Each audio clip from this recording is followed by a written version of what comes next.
truly altruistic in word, deed, and most importantly intention, our lives assume a different order. We become emboldened, then our hearts roar into action. So listen to your heart carefully and follow it faithfully. This is from the book called The Heartfulness Way, and it is written by Joshua Pollock, who is best-selling author, heartfulness practitioner, motivational speaker, and a musician. Joshua Pollock's best-selling book, The Heartfulness Way, was recently unveiled by the Honorable President. He is a heartfulness practitioner and trainer from the United States. Joshua is a dedicated spiritual aspirant and is enthusiastic about sharing his passion for meditation. He frequently lectures and holds practical demonstrations. Pollock has appeared on All India Radio and various prominent newspapers. Pollock holds a Bachelor's of Music Arts degree from Indiana University and 2 master's degrees from the Guildhall School of Music and Drama in London. He is currently residing in India with his wife and their 2 children. So, Mr. Pollock, please could you tell us a little about yourself? Well, you've covered everything in your intro. The rest is just incidental details, I have to say. I've lived in India for probably about 5 or 6 years, Chennai, and now in Delhi. And I've been playing the violin all my life also, since I was about 4 years old. And I've always had an attraction to meditation since I was very young. And when I was in my late teens, I started becoming active about finding a meditation practice for myself. I've been meditating in this heartfulness way, this heartfulness approach to Raja Yoga meditation, since I was about 22 years old. And since then, I've also become a trainer, which means that I give a little time to help others meditate in this way as well. So tell us a little bit about the book that you've written and how you came about writing it. Well, the story is actually in the book. One day I was just sitting in my home office in Chennai, and my wife came. She was carrying my phone, and she said, "Daji's on the phone." Now, Daji is the co-author of this book. We call him Daji. His name is Kamlesh D. Patel, and he's the global guide of the heartfulness movement. He's the 4th guru in this lineage, in this heartfulness lineage. So he was calling. I picked up the phone, and he said, "I would like you to write a book about meditation." This was a surprise to me because I'd been practicing meditation, for some years, 15 years or so, but I never considered myself an authority on the subject or somebody who could write a book about meditation. But I just said, okay. Then I thought about it afterwards, and I thought, now hold on a second. Maybe he should write this book. After all, he's the master. He's the one who's meditated for 40 years, maybe longer, I don't know.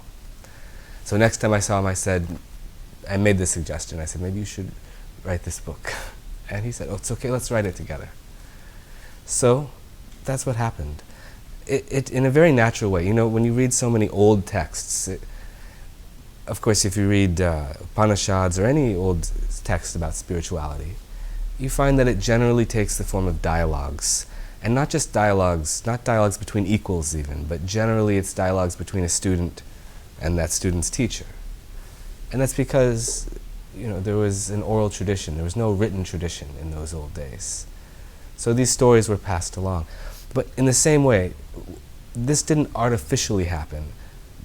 In a very natural way, Daji and I started having conversations. And those conversations seemed absolutely worthy of being just dropped into this book. So this book actually became an extension of that ancient oral tradition, where we speak, I ask questions, and he responded to those questions, I think in a very inspired way, and revealing a sort of lifetime worth of understanding gained through his own experiences. And I ask questions based on my experiences. They're questions that I had when I was a beginner, questions that I receive on a daily basis from you know, from aspirants who come to learn meditation from me because I'm a trainer as well. So, and then some questions which just came in the moment while I was speaking to him.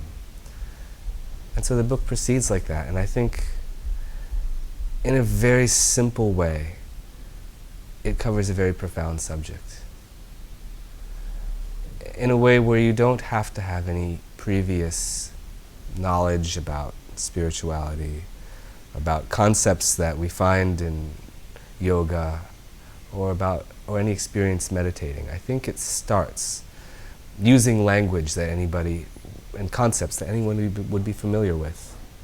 But at the same time, it manages to go very deep, I think. So, this is my perspective. It took about 2 years to put together. Daji and I met in so many places, in India and the US. And so the book is the result of these. How would you explain heartfulness? What would you, to a layman, how would he understand what heartfulness is? We've heard of thoughtfulness, mindfulness. So probably what appears to be that something from the heart, feeling or thinking with the heart. We'd like your explanation. Yes. Anything that I say, it still won't be understood. This is the sort of thing you have to experience, first of all.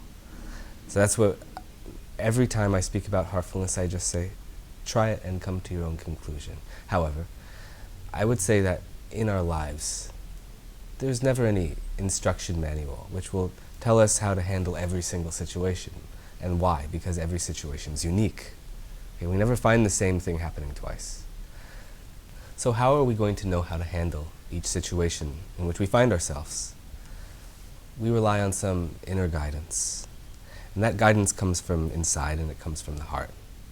But we're not going to be able to perceive that guidance unless so much noise that's already there in our minds, so much noise in the form of irrelevant thoughts or emotions, lingering emotions, this all has to calm down so we can have the clarity to perceive the inner signals, which will then inspire our actions and our responses to the situations in which we find ourselves in life. So heartfulness is all about listening to the heart, following the heart, and most importantly, it's a set of very simple and accessible practices which allow us to do just that. But how do I listen to my heart? See, a lot of people think that if you say listen to your heart, they think, oh, that means I should just follow my emotions. But that's not what we're talking about. Emotions are like some sort of smoky cloud that surrounds the heart, perhaps. You could imagine it in such a way. But we're talking about going to the core of the heart and listening to the true, authentic signal, the divine signal of the self that emerges from the heart. Now this signal, which can guide us so beautifully in so many different situations, this signal never shouts at us. It's not like a flashing neon sign that's blinking, attracting our attention like that. It's a very subtle thing. It comes in like a subtle feeling, and you have to be sensitive to it in order to perceive it. So how to create that sensitivity? First step is eliminate the background noise.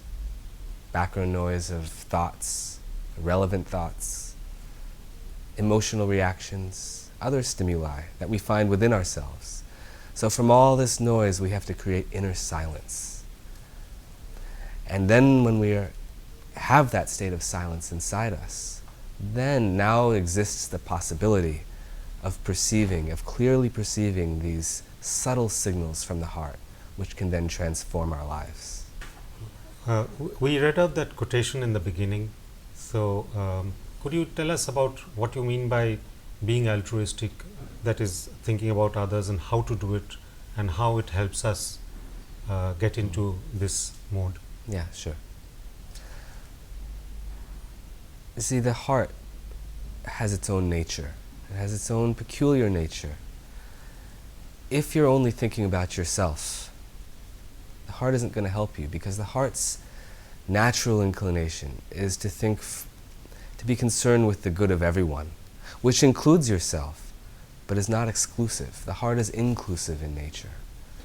So if your intentions are also aligned with the heart's intentions, if your thoughts are moving towards inclusiveness and thinking of the common good, now you start to resonate with the heart's nature, and you align yourself with the heart, and now the heart starts speaking to you with more and more clarity.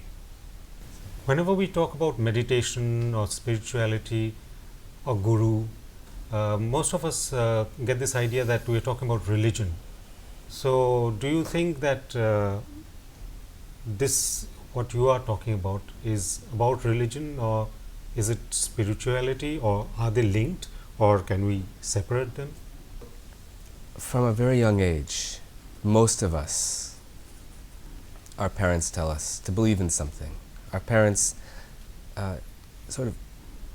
they give us beliefs. Our grandparents, our priests, our whole society, they feed us beliefs. They say, okay, you believe in God, some such belief. Doesn't matter which religion you're from. This is common to all religions. And most commonly, something that's common to every religion, almost, is that this idea that God exists, and God is omnipresent. God is everywhere. But if that's the case, shouldn't you perceive that presence constantly and wherever you are?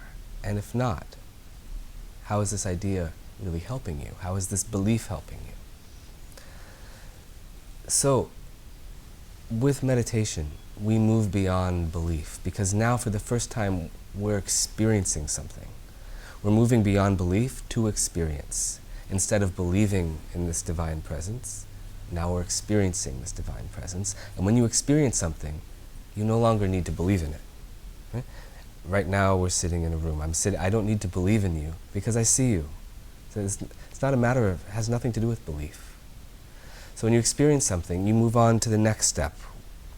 So I would say that spirituality is the practical component of religion. Religion is all about beliefs and knowledge. That's good.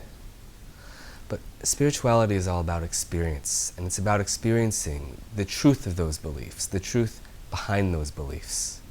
See, if you've never eaten a mango in your whole life, I can tell you there's this wonderful fruit. It's called a mango fruit. I can describe it to you as best I can. And you may believe me, you may disbelieve me.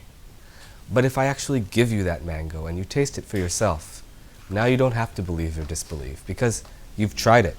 You've experienced it for yourself. So spirituality, in a sense, since it's about experience, I would say it's the next step. So belief is the foundation. Now we move up to the next step, which is experience, and that is spirituality, where you see the truth of things for yourself, not because somebody else has told you, but because you've experienced it. Would you say that you've had a spiritual experience of your own, something in particular, or is there nothing of that sort? Yeah, sometimes I hear about people describe very moving or transformational spiritual experiences that they've had. I think we have to move on from them quickly. Many of us have had spiritual experiences. When you meditate, every experience can be a spiritual experience if you have a spiritual attitude, you could say. Now, when you have some sort of very transformational, very profound experience, the key thing is to forget about it. Because otherwise, next time you meditate, you're going to be looking for a repetition of the same experience. And now you're applying conditions on your meditation. Meditation, it should give me this experience, it should be like that. And now you're closing yourself to whatever the actual possibilities are that you could experience in meditation. So we always have to be open. And in order to be open, we can't have any expectations. And our expectations are based on our experiences from the past. So enjoy your experiences, but move on from them. See what's coming around the corner next. So how should I, as a layman, go about meditating? I mean, it sounds very esoteric to me, and I don't know. I've heard a lot about it, but I don't know what to do, how to go about it, and when do I understand that, yes, I'm getting results from my meditation? So, read the Heartfulness Way. This is all about this, how to meditate, what meditation is. Meditation is something, it sounds very esoteric, but it's so natural because the mind's natural inclination is to meditate, in the sense that the mind's natural inclination is to settle on one thought.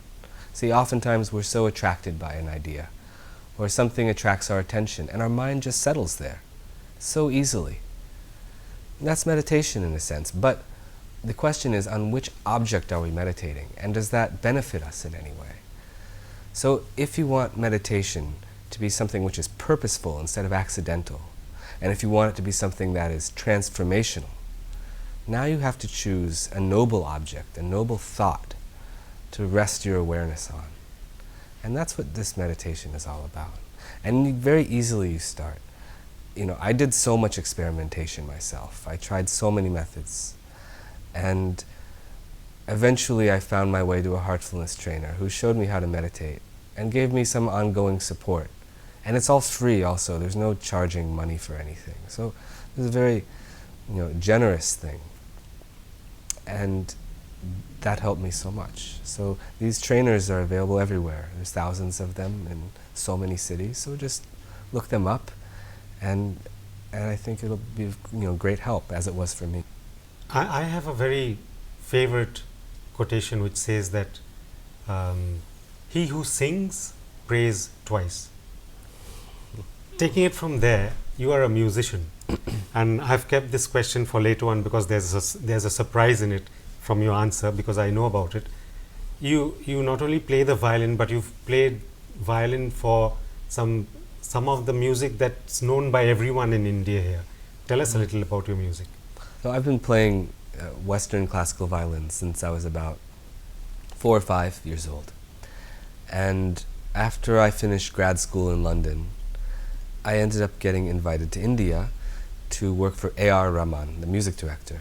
And I did that. I worked for 2 years as a professor in his school, and he always recorded in the evenings. So in the evenings I would if he was recording that day, I would get invited over to do some violin solo on whatever film he happened to be recording at that moment. So yes, you may have heard me if you've ever watched Gajini or Delhi 6 or any of these films that were done in that 2-year period, 2008 to 2010. So would you say that your playing music would be somewhat akin to a sort of meditation for you? Well, anything is akin to meditation if you look at meditation in a very broad sense, where your whole being is somehow focused on one idea or one perception. So in the broadest sense, yes, but then anything can be a meditation. So again, the question comes back to, what are you trying to achieve from your meditation? Are you trying to grow from it? And in which direction? So I think also meditation is something, that it's very effective at synchronizing these two entities that we call mind and heart, or that we call intellect and feeling. And now this is very specific to music. Music requires that same synchronization in order to move the listeners. So yes, I would say it's been very helpful to me as a musician, but I would not say that it would be less helpful for anyone else, because don't we require the heart for everything? Also the mind. So meditation is good for everything, and through meditation, your whole life can become a meditation, because meditation would be useless if it ended at the minute that you stop meditating, right? You open your eyes, you stand up, meditation is finished. Now, unless it has an effect, unless it transforms the remaining 23 hours of your day, then I don't think it has any purpose. So we should eventually, and Daji mentioned this in the book, we should reach a point where we actually no longer need to meditate anymore, right? Where the entire life becomes one continuous, endless meditation. So meditation, when we sit and close our eyes and go through the process of meditating, that's something that should trigger this endless 24-hour, beyond 24-hour meditative state. You've lived in the West, you've lived in India for a pretty long time. Do you perceive any difference in the perception about spirituality there and here? I don't think we even need to generalize between East and West, and differences of approach between East and West, because anywhere you go, I think that every single person is going to have their own understanding of what spirituality is. You knock on one person's door and ask them this question, you'll get one answer. You go next door, you'll get another answer. And these different perceptions are based on so many different things, such as our beliefs, our own experiences. So we all have these very specific and individual filters which are there, which prevent us actually from seeing the reality of the situation, from perceiving the reality of what things actually are. So what is necessary in all cases, whether Eastern or Western, Northern or Southern, you have to remove these filters of perception. And we do this very easily through a method that we call cleaning. This cleaning method, it removes so much residue from our past experiences, because anytime anything happens to you, anytime you do anything, when you're involving your emotions especially, you retain some effect from that interaction. You retain some emotional residue from that. And that residue now goes and conditions your perception in the future. You see rather in the present, you understand what's happening around you through the filter of your past experiences, which is sitting there in your subconscious. So if you can remove that, now you can see things as they are, rather than as they were last time, as they were before. So we remove these filters, and as a result, we come to a very clear understanding of the way things are and what reality is. So, apart from our beliefs and our backgrounds. So we can say that to be able to achieve some of the things that are explained in your book, we need to prepare our heart by the use of meditation, practicing the goodness of the heart to be able to achieve spirituality in that state. Okay. So thank you, Joshua.